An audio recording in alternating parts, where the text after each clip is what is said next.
Hello there, everybody, and welcome back. My name is Michael Blakey. I'm your host, and you're listening to Rockland Talk Radio.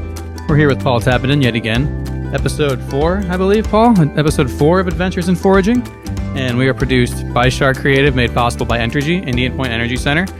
And today, we're going to talk about a topic that's relative to the times we're currently in right now. It's freezing outside. We have about 1.5 feet of snow on the ground in New York. We've had it on the ground for a while, and there's not, I guess, much available to forage these days. So we're going to talk about what you can do to prep for winter, maybe some things you can do during the winter, and some of the methods of preserving the herbs. So I guess we'll start with that, Paul. Let's talk about the best methods you like to choose to preserve some herbs. Okay, well, it depends on two things: whether or not you're going to use the plants that you harvest for eating. That's the one way, or whether you're going to use them for medicine. In terms of eating, well, I turn a lot of things into sauces. Like acorns, for instance, I will grind up and leach out the tannins, and I turn them into acorn flour, which can then be preserved quite easily. I don't particularly, but although a lot of friends of mine do canning, and canning requires quite a bit of equipment, and it's quite time-consuming, and I'd love to get into it, but I've got so many things going on apart from that. Can't talk about everything. There's one more thing I don't want to get involved Canning's with. a whole procedure in itself. We'll focus on the basics. Yeah. But then, canning was, 100 years ago, it was the way to go. Everybody did that knowing that winter was going to be hard and they're going to need food throughout the winter. Canning was the way to go. Another way, of course, is drying things. Mm-hmm. And, I have a shelf sort of dried herbs up here, some of them which can be turned into food. Yeah. As for drying or preserving things for medicines, well, of course, as I say, drying is like the first way to go. You dehydrate them, and that way they will survive a good year. If you're drying roots, if you're drying things like roots and seeds and things like that, they'll take 2 or 3 years. Is there any special preparation for the drying, or did you just hang, leave, and wait, or do you any? Well, it depends on the plant. Yeah, of course. See, ordinarily, I'll just hang them like this. Some plants don't do well with slow drying. Some plants really need to be dried quickly to maintain their color and their goodness. Mm-hmm. In which case, I have a dehydrator, and that's a good way to preserve a lot of foods. As you know, you've been. I've been dehydrating as well. Yeah, we went round to Michael's house the other day. He preserved everything under the sun. Everything I bought, I preserved. But it was great. I really enjoyed that. Yeah. I ate some foods that I had never considered dehydrating. And sweet potatoes, coconuts, I know. Pineapples, apples, everything. So having a dehydrator, if you're going to be a forager, if you're going to try to save food for the winter, dehydrating is certainly one way to go. Mm-hmm. A very good way to go. So, as well as drying, I also make my oils here. All of these oils are made with in fact, most of them, not all of them, but some of them, most of them are made with olive oil. And some I use other oils, other nut oils and so on. It depends. But olive oil seems to be the most stable of the oils. It will last a lot longer than a lot of oils that tend to go rancid. So it's a good way to go. And olive oil in its own right is very medicinal. So, you can't go wrong. Yeah, it already has good properties in it. Yeah. And another way is to make tinctures. This top row here and that side over there are all tinctures. And tinctures are basically made, you can make them a number of ways. I make them with alcohol. Some people will use vinegar to make tinctures. Okay. And others will use, I've forgotten what it's called now. Glycerin. Yeah. Yeah. Interesting. Yeah. But all of mine are made out of alcohol because I don't mind drinking alcohol. Don't mind a little bit. No. So that's ways of preserving my foods or my medicines for the winter.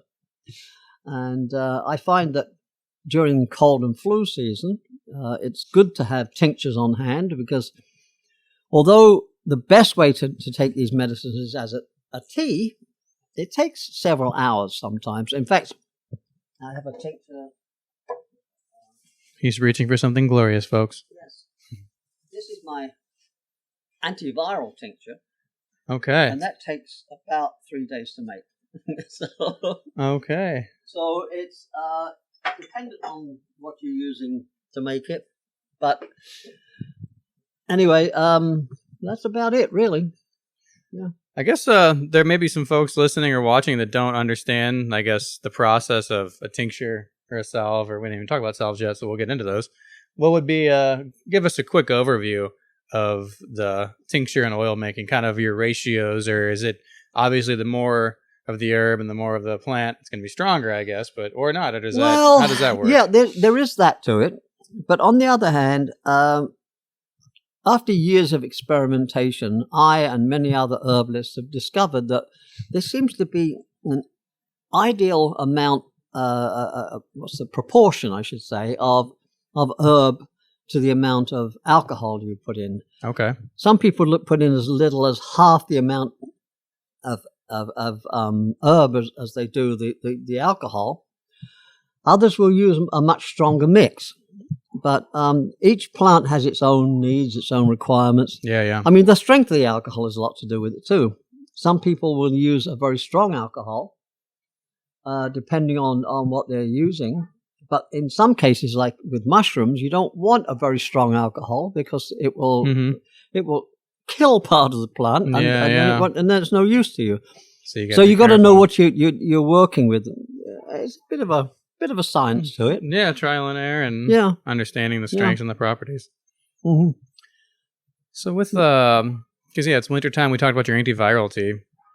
With antiviral what was that, tincture? That was tincture, yeah. Tincture, yeah, antiviral tincture, excuse me. So let's say for me, I'm beginning in foraging. What would be something I would, for a medicine cabinet, I want to try and, make a tea like that, or a tincture like that, or have some antivirals and things to kind of get me better on hand. Say we don't have Walgreens, or we don't have something on hand. What would be something you would recommend I harvest in the spring and summer? Like a few basic things. What are your must-haves in your cabinet? Well, it's a funny thing that they've explored a lot of these herbs with regard to the coronavirus. And they have found that the stinging nettle is a very effective treatment, and that sweet Annie is another very effective treatment. So I make sure to put those in all my antiviral teas. Stinging nettle and sweet Annie? Yeah. But also something that has been standard for years for so many people in treating viral attacks is, in fact, do I have a bottle of it here? I bet you do. I bet I do. What are we looking for? Sorry, I won't bother with it right now. But it's in one of them. Yeah. But the elder plant, which has elder flowers and elderberries. And a lot of people swear by elderberry for building up the immune system, for fighting off. And in fact, I use elderflower or elderberry in all my antiviral teas. And I have found it to be hugely effective, even just by itself, without other ingredients. But I would also include things like mullein. Mm-hmm.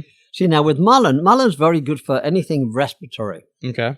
And it is very effective. The Native Americans used to smoke it. I tried smoking it, but it's very strong, and it's not easy to smoke. But, sounds harsh.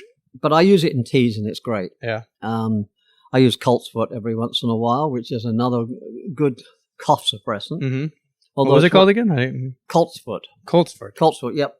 But however, you shouldn't be using too much coltsfoot, because it's one of these plants, especially for pregnant women, that you don't really want to take too much of it. Yeah, could cause problems. Yeah. Gotcha. I mean, there's quite a few herbs out there that will disagree with either you, your system, your meds.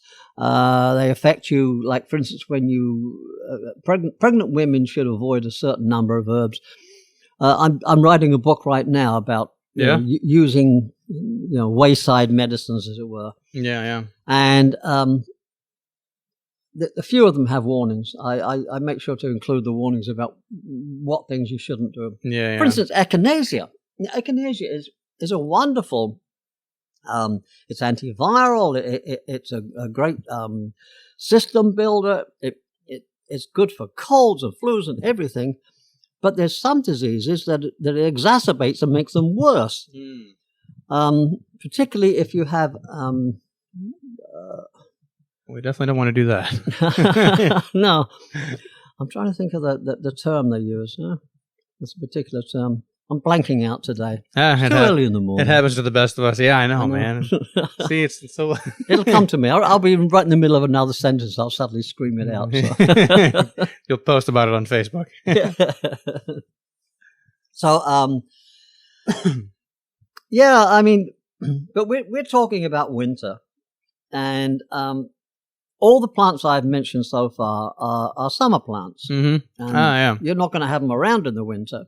Yeah. So what happens, for instance, if I'm somewhere away from home? Yeah.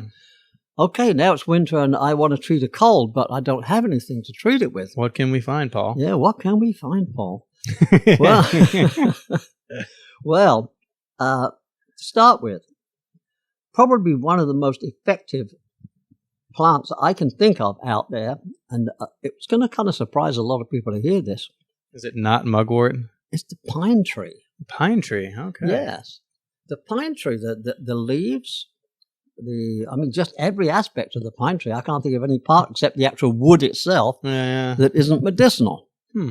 I make a rich vitamin C tea just using the leaves alone, the needles. The needles?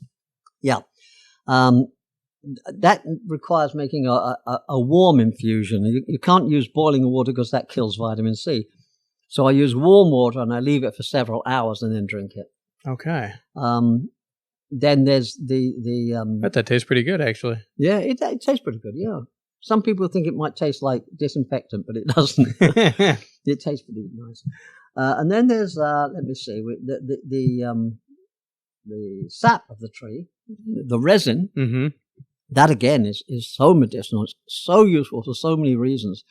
For instance, I have been out in the wild and I have cut myself and had a pretty bad cut that's bled all over the place. And how do you stop that? Well, I've taken pine sap and I've literally put it over the cut. And once it dries and settles, it seals it off. It makes a great protection. It's antiviral, it's anti-infective, it's everything you need to protect that cut. So it's good for that, but it's also, I would take the resin, I will dissolve it in oil to make an oil like these. And that I rub on my chest if I have a cold. It's good for, I do a lot of tenting. That's super interesting. I never thought about using pine sap like that. You know what tenting is? I do not know what tenting is. No, it's very effective. Enlighten me. You take a bowl of really hot water, just boiled water. Then you put the pine resin into the hot water. Okay. You put a towel over the whole thing. And you breathe in the fumes. I do that in the morning to wake my voice up. Well, don't do it with pine needles. I'll get some water and some lemon and some different things like that. And so I guess I do know what tenting is. So I will do it with mullein. I'll do that with pine. There's a number of plants out there that are really good at clearing the whole chest, clearing the head. It just wakes you up so nicely. And it feels good on the face too, all that warm. Yeah. So another part of the pine tree is the pollen. Now that is highly medicinal. Can't find that in the winter? You can't find that any time of the year except for in May. In May? A very brief period in May, maybe a week, less than a week, maybe 4 or 5 days where it's available. Because to me, those two words don't even seem like they go together, pollen and pine tree. Like I didn't even think that would be related, thinking of the pine tree. Yeah, well, it drops quite a lot of pollen all at one time. As I say, sometime in May, you'll just see it go out there. And, like, for instance, if your car's parked under a pine tree in May, you might go out and the whole car's yellow. Yeah. So okay, don't park under pine trees in May. Yeah. And then, resin, you can get that directly off the tree, or what I like to do. That's what I was going to ask you next, is how do you get the resin out? What's your preferred method? Well, when a pine tree has a wound, it will protect itself by putting out this resin. And that can be scraped off and used. But a better way, or at least not so much a better way because it takes a lot longer, but it's a cleaner way, is to gather pine cones. There's always little bits of resin on the pine cones. That little white crystally stuff is the resin. You scrape that off, and that's perfectly usable. I remember having the stickiest hands as a kid when we threw pine cones. And the great thing about that is it's highly inflammable, so I use it as a fire starter. Yeah, that's a great fire starter. That's a really good point. Yeah. Yeah, you could even use that with the flint and everything. That would probably work really well. Yeah. So that's the pine.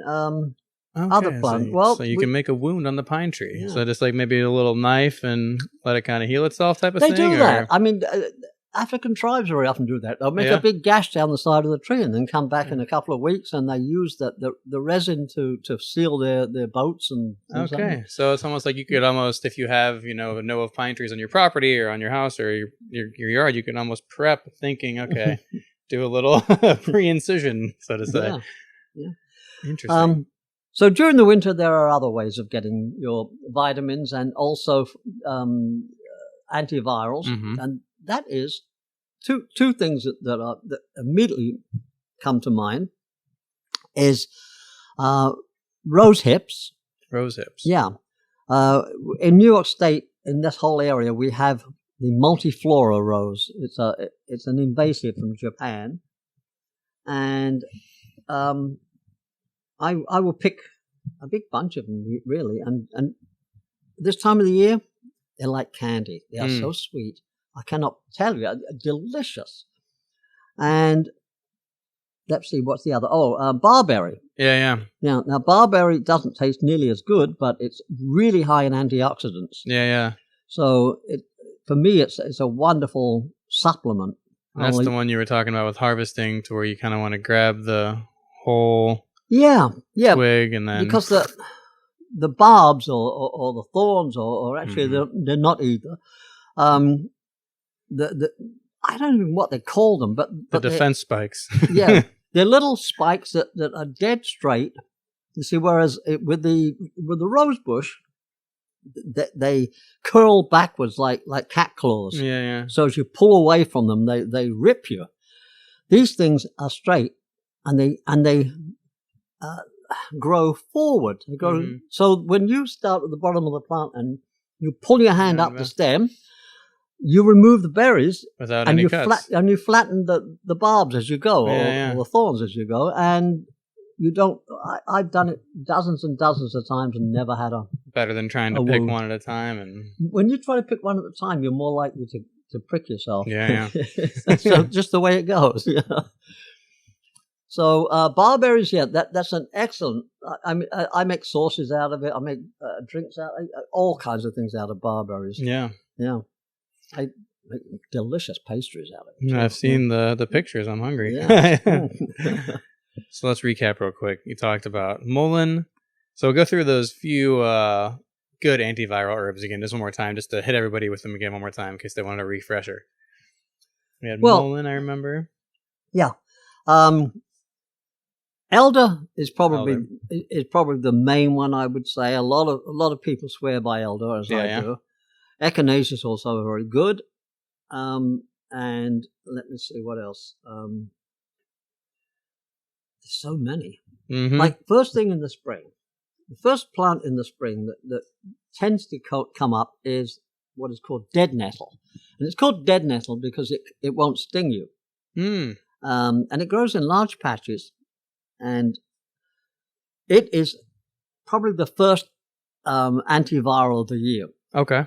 Not only that, but it's also very good for treating seasonal allergies. It's anti-allergenic. So if you suffer from seasonal allergies, making a tea from dead nettle is a great way to go. Pretty good idea. Okay. Actual stinging nettle is another way. I was just going to ask, can you use dead nettle and stinging nettle? Okay. Yeah. So they're both very good for the same purpose. Gotcha. Yeah. I mean, let's see, I have so many antiviral, a lot of antiviral plants out there. Mm-hmm. Yeah, but I don't want to overload people with just too many. Yeah. We've got the few in. Maybe we talked about the medicine and the plants. I guess is there any? We've mainly talked about medicines. Is there any foods that you, other than acorns and things like that, is there anything else that you harvest and kind of preserve in certain ways, or outside of drying?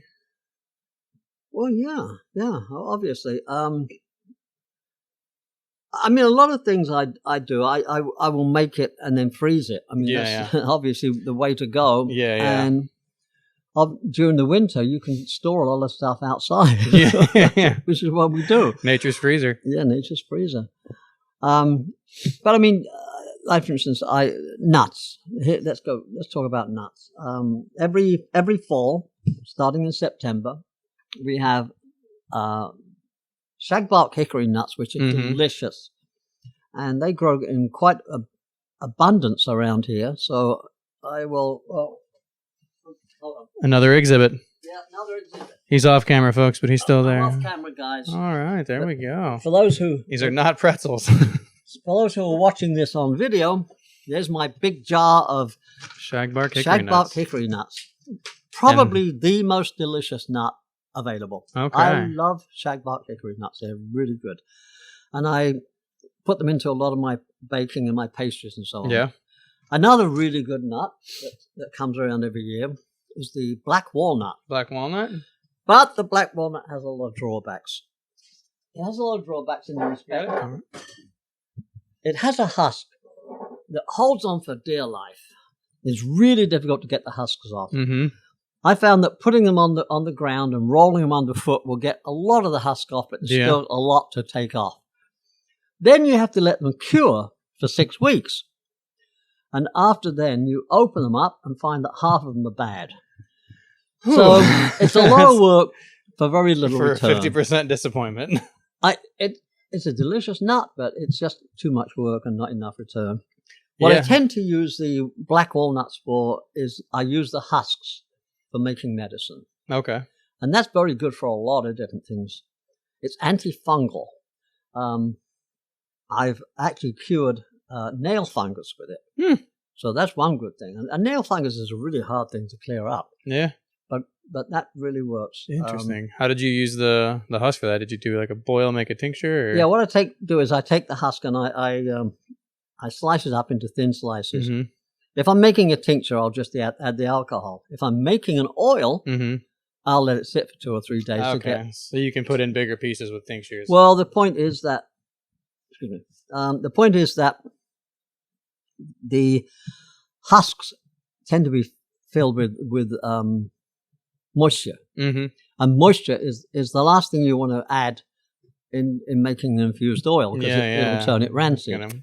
So you need something that's pretty moisture free. So that's the thing to do if you're going to make the oil. You've got to dry it first. Gotcha. Cut it up, dry it out. With the tincture, it doesn't matter. You can go straight in there. So gotcha. That's it. Interesting. But I tend to use the oil for skin ailments. It's good for cleaning up a lot of issues, actually, skin-related issues. How'd you learn that? Did you know that beforehand, or was it curiosity when you found it out, or? A lot of what I've learned over the years is just me playing around and exploring and experimenting. But with black walnut, I did a lot of research on it. A lot of research? Yeah. I mean, I as I say, I've just written, I've almost finished writing my second book, which is on wayside remedies. Mm-hmm. And I didn't want to make any mistakes. I didn't want to send people out with the wrong information. That's good. So I've done a lot of research. I've been doing a lot of reading on a lot of things. Yeah. And I've discovered stuff about plants I've known for years and didn't realize. Didn't know? Yeah. No. As I say, you mentioned mugwort. Mugwort is one of my go-to herbs. I use it for a lot of different things. And the more I've researched mugwort over the years, the more I've realized how much there is to know. It's insanity. Finding more uses as you do more research? Yeah. It's no wonder that the Greeks called it the mother of all herbs. Yeah. It just has so many uses. So I'm very, I like playing and experimenting with these things. I don't think I have any mugwort drying here now, do I? Yes, I do. There we are. There it is. drying up there. And it grows everywhere. Yeah, it does. That's the beauty of that plant. So, yeah, a lot of people find it to be a pesky nuisance. And, yeah, it is. It colonizes and takes over. But if you pull it out and harvest it right, you can use it properly. Well, that's it. We wouldn't have invasive plant problems if we used them for properly. what they're meant for. Yeah. It's a very interesting way to put it. Well, for instance, the Japanese knotweed, which is taking over large areas around here, and people despise it. Yet the roots of Japanese knotweed are filled with resveratrol, which is very good for heart issues, for lung issues, for just about anything. And you can also treat the stalks almost like an asparagus too, if you cook it right, can't you? Well, yeah, the young shoots. The young shoots. There we go. Yeah.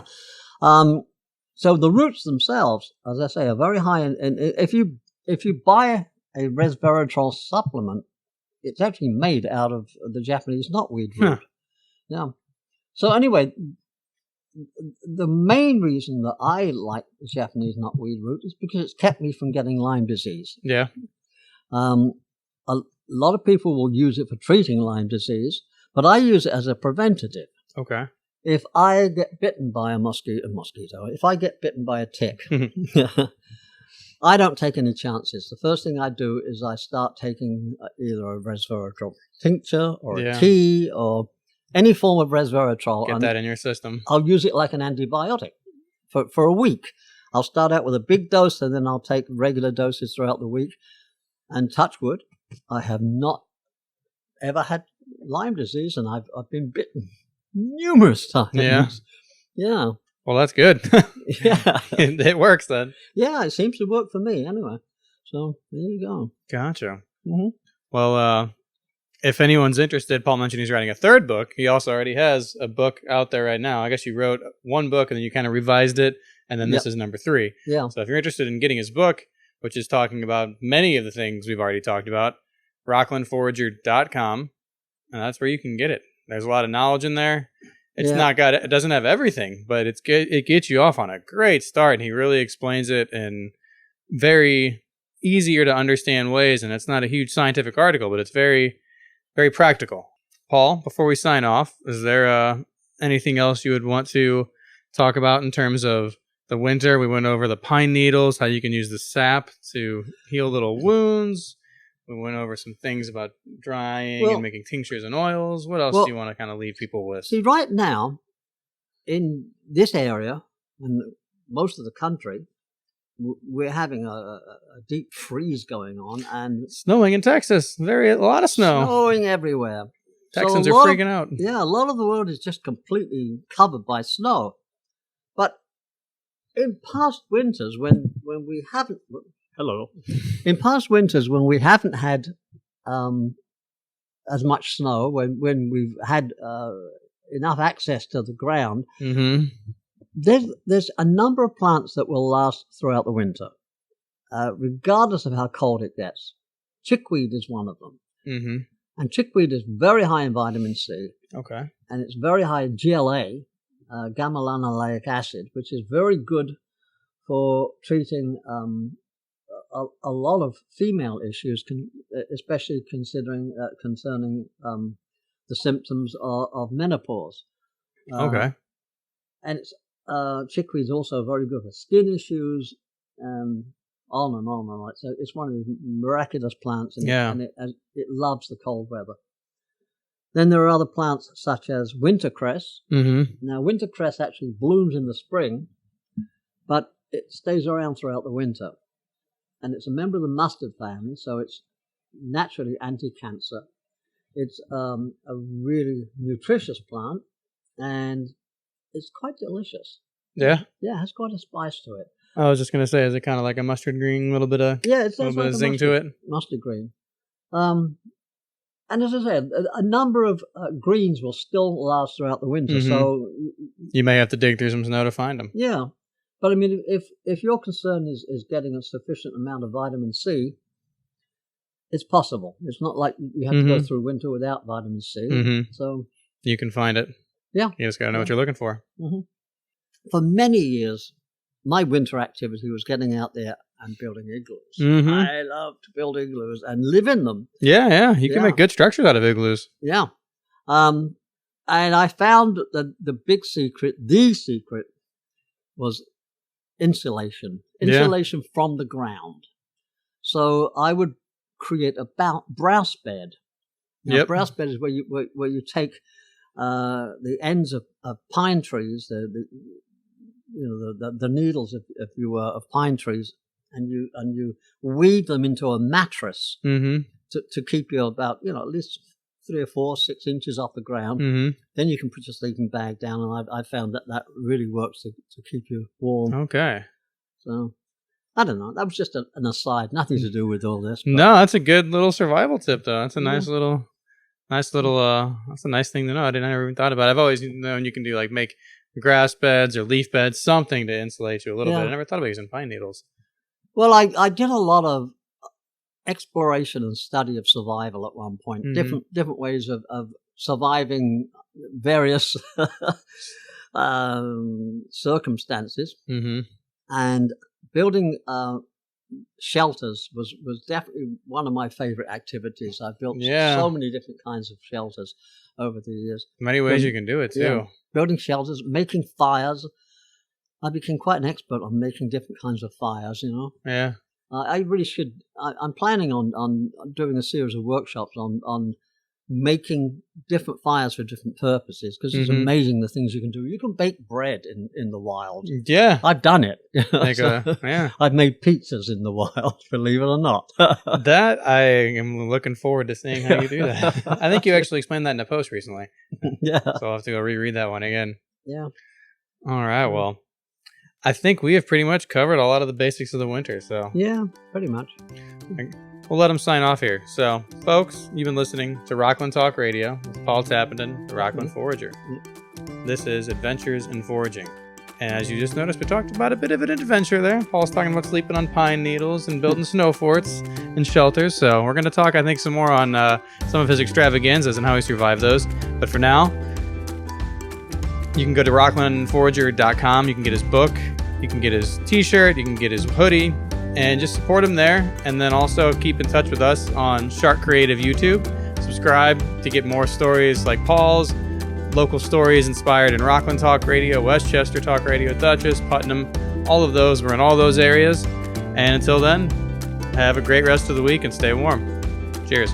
Bye.